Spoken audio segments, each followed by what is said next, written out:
Right now, yeah. What? Be my time. I still there on B. Why didn't say that? You can never be on my top when I'm already prepared. If I dare on top, there's something else. Can never do my top. I go feed your top. Hey, Sabi, you can never do my top. Pause, my nigga.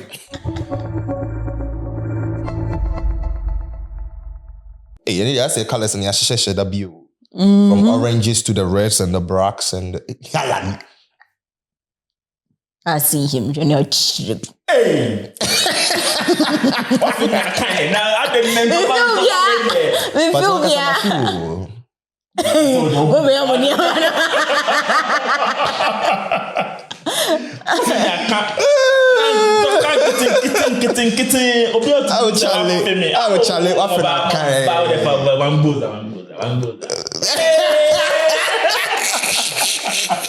All right, beautiful people. You already know how we do it. We come here, read stories, elaborate on them, vibes, and get it going. You understand? So yes, really straight into the story. This one is saying my girlfriend was poking holes in my condoms. Was doing what? Poking holes in my condoms. For what? Okay. I am my now ex-girlfriend. We've been together for a few years and everything was great. Until she started pressuring me to get married and have kids. I wasn't ready for that kind of commitment. And I made it clear to her. However, she wouldn't let it go. She kept bringing it up, trying to convince me that we should take our relationship to the next level. I felt suffocated and stressed out by her constant nagging. Then one day, I discovered something that completely shattered my trust in her. I found her poking holes in the condoms we were using. I was shocked and angry beyond words. It felt like a huge betrayal of my trust and our relationship. I confronted her about it and she tried to downplay it, saying she just wanted to speed things up because she knew I was hesitant about having kids. But I couldn't believe her excuses. I couldn't be with someone who would manipulate me like that. So I ended things with her. It was one of the hardest decisions I've had to make, but I knew it was the right thing for me. I couldn't stay with someone who didn't respect my boundaries and would go behind my back like that. Some of our mutual friends are saying I overreacted and that breaking up with her was too harsh, but I can't shake the feeling that I dodged a bullet. Bosu. Yeah. Oh. Why say yeah? That's one I have man. That's what we go come. Oh no, yeah, Belmano. I was up the whole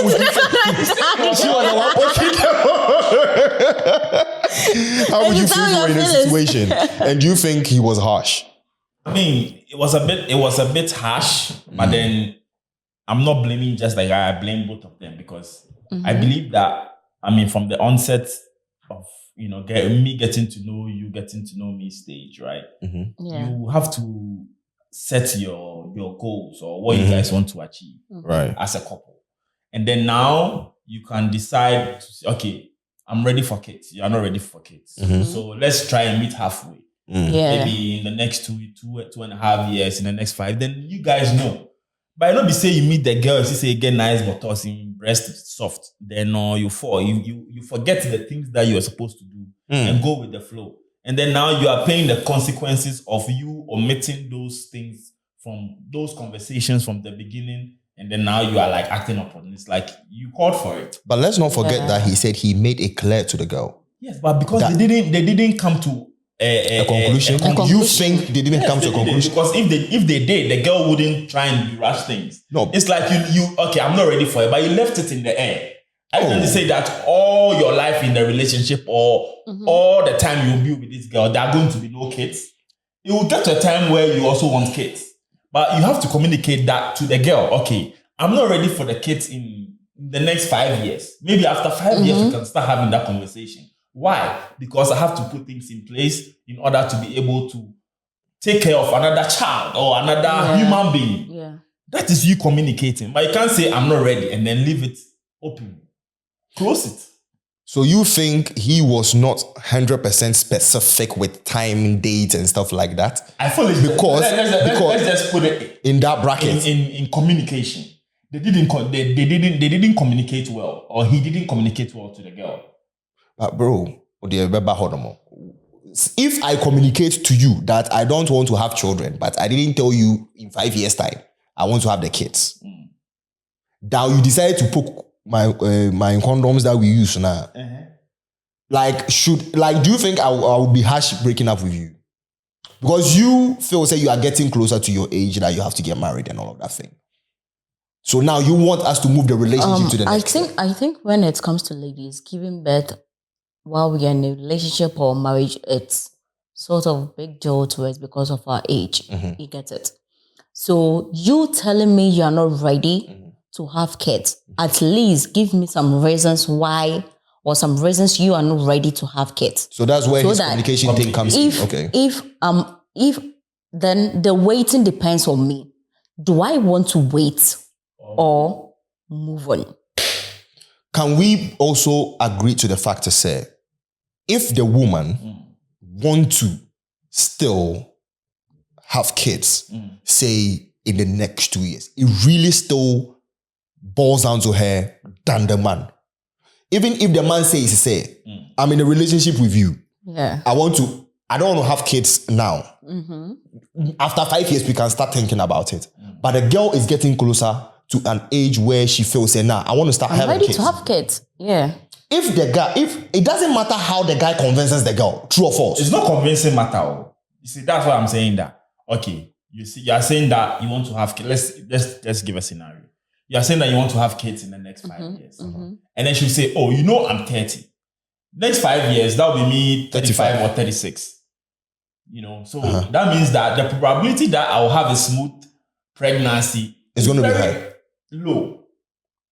I mean, that means that age is catching up on me. So I need to do something that is also going to be and also it's not about you convincing the person, you get it, but it's about the person during the time limit and also making decisions on their own and understanding each other and understanding, just finding a level, a common ground. You just give me a reason and now it boils down to me to make that decision. 5 years ago, I'll be this age now. Okay, let's do it in the next 2.5 years. Okay, so now we communicating and finding a grounds or a common ground that we can operate. Okay, so now let's go on the other side where if they really came to an understanding, say yes, we are doing this in the next 5 years, and the girl still behind her head knows to say, no, I still want to do this. I don't give a fuck about what the guy is saying. And then now and then she deserves it. Because if you can't, it's like true. Because there are situations where because we came to an agreement and that's what we want to do for ourselves. Exactly. And you went and I believe that is the space where the guy is in. I personally believe that's the space the guy is in. Reading the story. But yes, let us know what you guys think in the comment section below. On to the next one. I'm a manipulative and controlling person. I like it when people do as I say, and it makes me like them. But when they don't do as I say, I force them to and get really angry and aggressive. I threaten them until they are scared and have no option but to do what I say. I know it's a terrible thing. I always feel immense guilt after an incident takes place where I do this, which is quite frequent, to be honest. And I'm very ashamed of it. I hate myself so much for it, but I don't know what to do or how to not be this way. I'd have an argument with my parents, mom especially, on a daily basis. And then I'd feel so angry that I'd literally block all my rationality and I'd act out in ways that are toxic, like screaming, throwing a temper tantrum, threatening them by hurting myself, and have this desire to seek revenge. I have once gone as far as purposely overdosing myself so they'd feel bad for scolding me.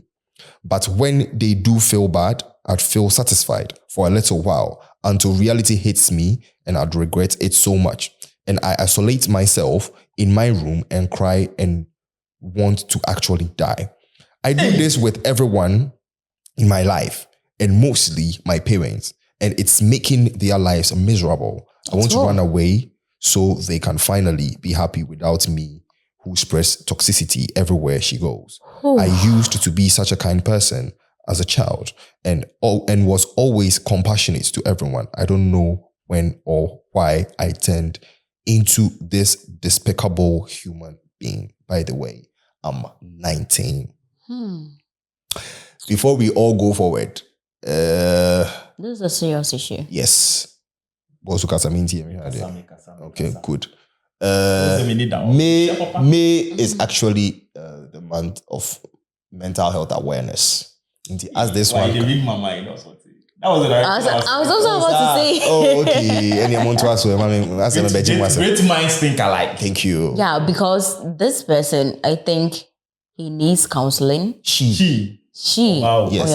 Okay. She needs counseling. She also needs therapy. Okay. And there's someone who has accepted that this is who I am. Right. This is what I'm going through.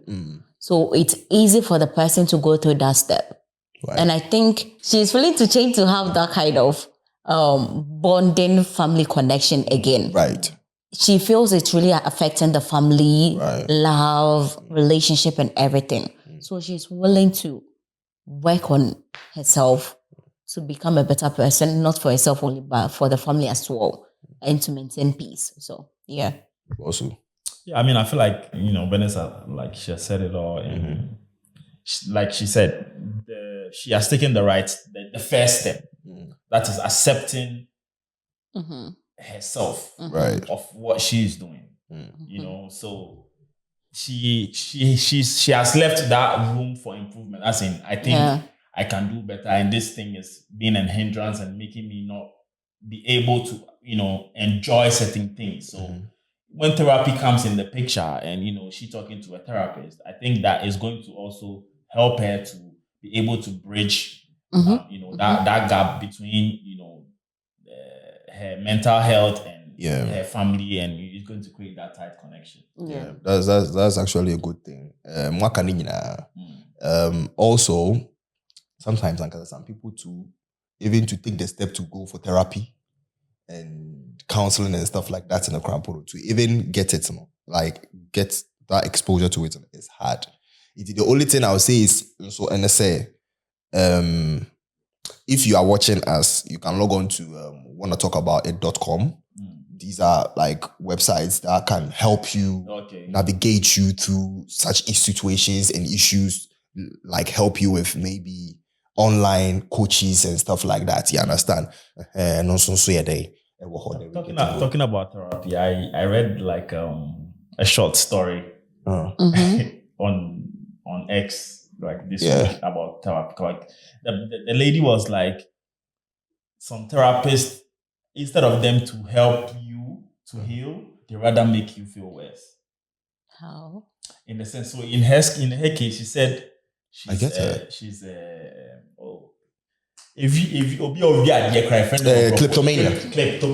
Yeah. She's a klepto, and she was going through therapy to help her. But her therapist was rather encouraging her to go and steal, like rob a bank or steal from a bank or something. And she was like, are you not here to rather help me to not do it? So why are you rather encouraging me or pushing me to go and do something bigger? So she was actually confused. Did she elaborate on the race? No, she didn't. She didn't? No, she didn't. I would say, because choosing a therapist, you need to be very vigilant. You need to choose a therapist that relates to you on all angles. Religion, race, where you come, even the country, boils down to the country you come from. Like the person needs to understand where you come from. So when you say certain things, the person can relate to it. Do you understand? That's why we say instance, so kind of guys like race or something, at least it will play a major role. But I would say she's probably dealing with the wrong therapist. Because there are some therapists, they might probably have a routine where they will let you do the worst of what you're doing. So you feel remorse. Because maybe when they started the journey, the person realized that there's no level of remorse in you. So that therapist wants to create that remorse, then stem off from that and do it back. Creating that whilst it doesn't exist can land that client of yours in prison or into trouble. In big one, you understand?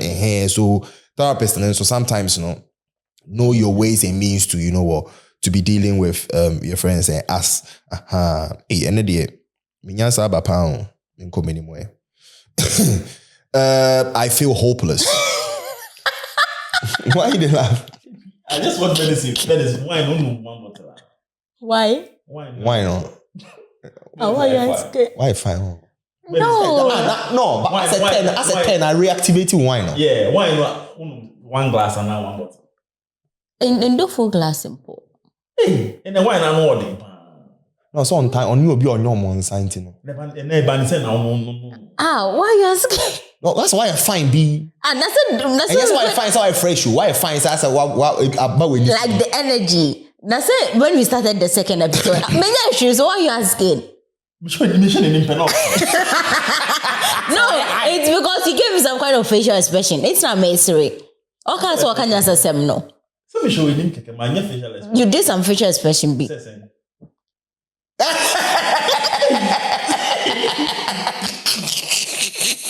Hey, let me read my team piece, please. All right, this one said, leave me alone. Sadu. What's it? I am 24, a female. I stay at home 24/7 every day. I don't have friends. I don't have a boyfriend or anything.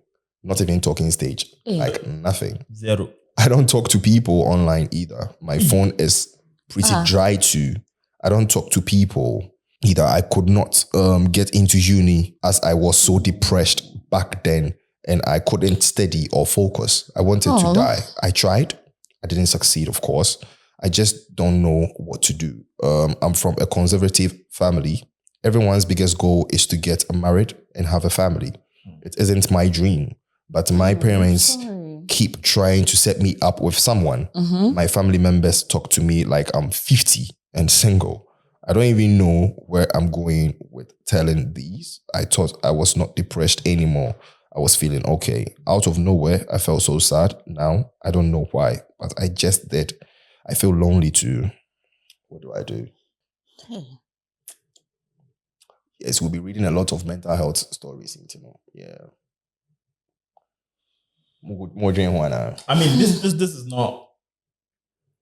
I mean, because this is more than introvert. I'm not going to say. No, not really. I think you should dig deep and go out more. Dig deep and find yourself, because you need to find yourself, and then in finding yourself, you then allow people to be part of your story. Right. Because I can't say, okay, I can't tell you to go out there, because even if you go, you haven't created that avenue for someone to be able to approach you and talk to you. Yeah. You can go out there and still put on a frown and no one will like to approach you. Yes. But when you dig deep and find yourself and you are happy with the person you've become, then now you be open a bit, or you leave the room for people to, come and be part of your story. Right. So it's difficult. And with the uni bit, I cannot understand. Because I related to that a little bit. So I really understand where she's coming from, But then I know it's tough. And of course, delay is not denial. The fact that maybe you going to uni delayed or whatever, that doesn't mean that it's the end of the world. There are better things ahead of you. So try and be happy and find yourself. And then, of course, life is all about making friends, making connections, because trust me, that is going to take you a long way rather than what you study in school, your certificate that you have. Right. So, I think if you go about this, it's going to really be helpful to you in your life journey. What can you answer now? I can't even know. You said it all. What can you now, Nana? Yeah, because you need to find yourself first before you let people find you. So. Right. Yeah. Right. Okay. When I've been, you solve your problem. Let's read this one. This one, when I saw it, okay. I was sexually abused years ago and need help. It's been a long time. Now I'm dating. I believed I have a nice sex life and a high sex drive until recently. But I've been having some mixed feelings about sex. It's something I've been avoiding to think about. The thing is, I was watching Baby Reindeer, of all things, and something he said struck a chord. Who cares if it has happened before? It has happened a ton of times now. So why does it matter? And yeah, I did that. I had sex when I clearly wasn't ready after what happened. I led my partners to treat me like a fuck toy, told them I like it rough, forced and shit like that. I was used and passed around. I've been forced and convinced myself I like/deserve it. I thought everything was fixed when I got into this relationship, but the sex follows the same pattern. I've been increasingly confused by it now, and that one line from the show and his behavior really spoke to me. I did the same. Recently, I had a huge argument with my husband because I told him no, and we did it anyways. But that has happened so many times in the past +2 years now we've been together. And most of the time, I didn't really mean no. So how could I expect him to understand this time I was serious? If that hurt me so bad and made me feel like trash, why was I all over him and needed to have sex the very next day, even though I knew I needed some time to process it all? What the F is wrong with me? I have spoken to some people who have gone through SA, and almost every single one of them are triggered by sex and can't do it or take it in really slow. I've never spoken to someone who reacted like me, who went after it and put themselves in situations where they are willingly reliving the trauma by telling a partner not to stop, even if I ask, what the F am I doing? What is wrong with me? First things first, have you guys watched Baby Reindeer? No. But have you heard about it? Yeah. Nope. It's a series on Netflix. Short story, long story short. Short story long. Charlie, you want to talk? Wait. Come on, man. Wait. Long story. Long Won't story. you wait? Hey, Charlie. Mambozi. We say you Obemo. We say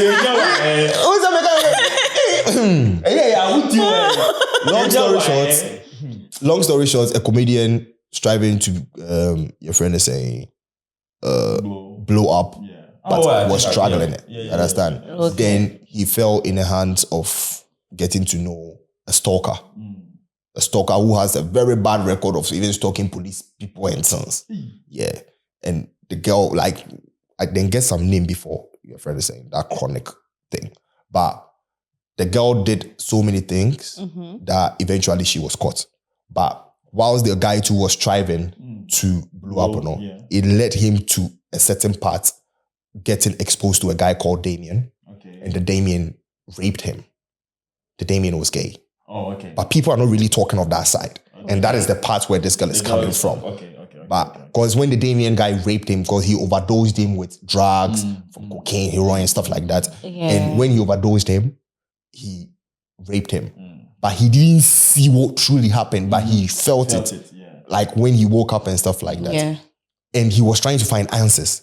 So in the quest of finding answers, he didn't know, say, if he was gay or straight. Because from the beginning, he knew he was straight. But now that the thing has happened, like, doesn't know. He does it, like, he's confused with his sexuality. So now he was like, it has happened already. If it happens again, well, now he he puts himself in situations that he was reliving the trauma again.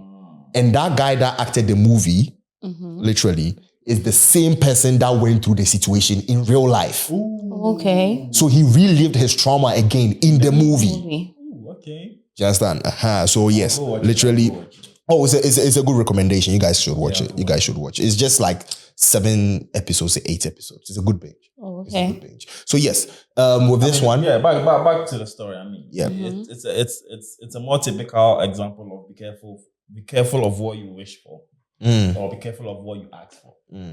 Because you could see that she said in the beginning she was asking for it to be rough and even not stop. Because when it's hurting and things like that. So yes, it has become more or less like something that is there, but you don't really enjoy it. But it's something that people, I don't know, like I wouldn't say people know you off because, of course, not everyone knows your sex life. Exactly, but it's something that has become more or less like part and parcel of you, even though you don't like it. Yeah. It doesn't even look like the girl doesn't like it.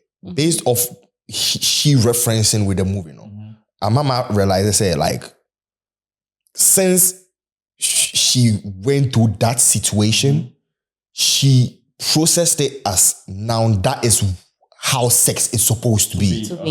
Okay. It's supposed to be rough. It's supposed to be painful. And it's he's supposed no to be longer enjoying it because anymore. now she's married to someone for 2 years, and from the beginning, it looks like she even told the man, say, even if I say no, do it.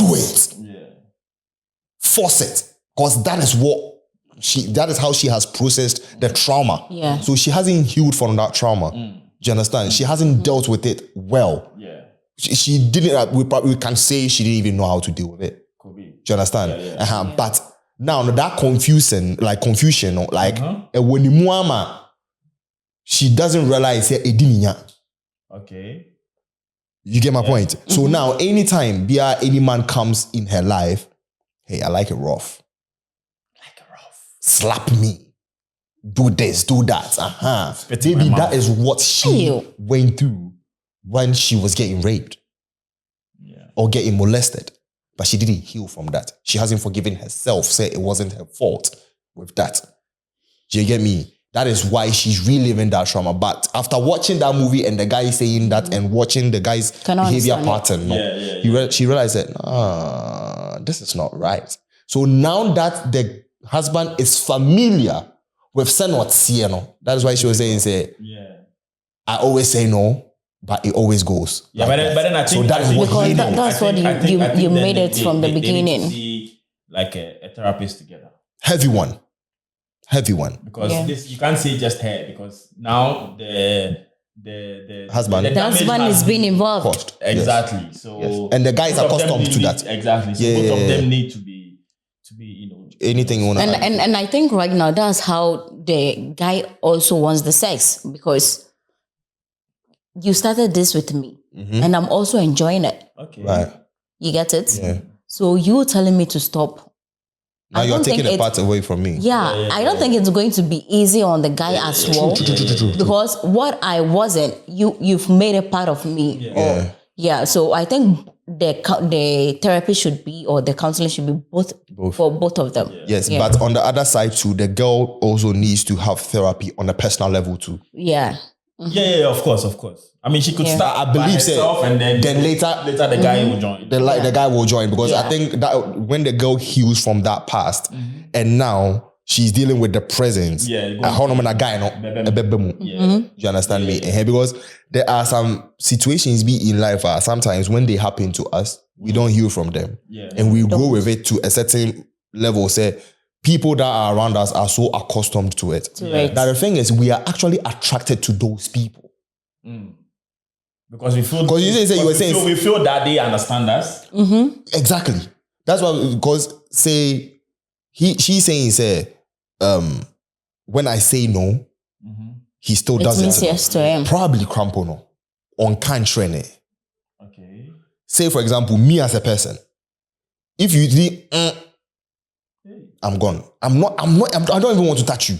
You understand? So such a person would never be attracted to me.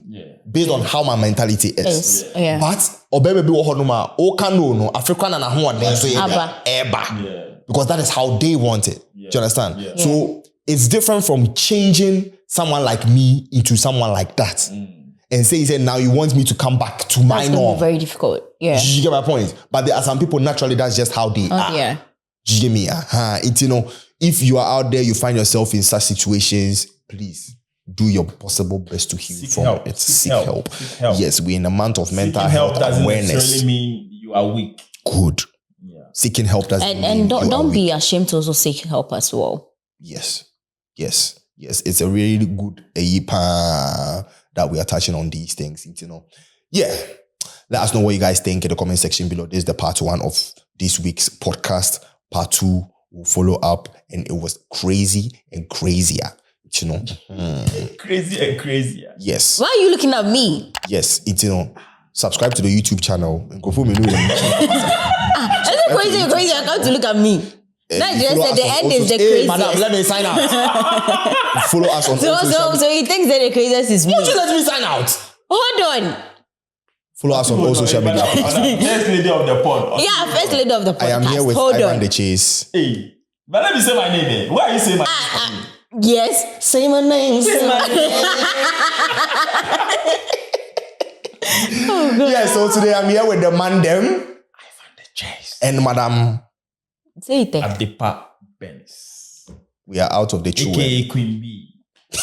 Wait. We are out of the chew.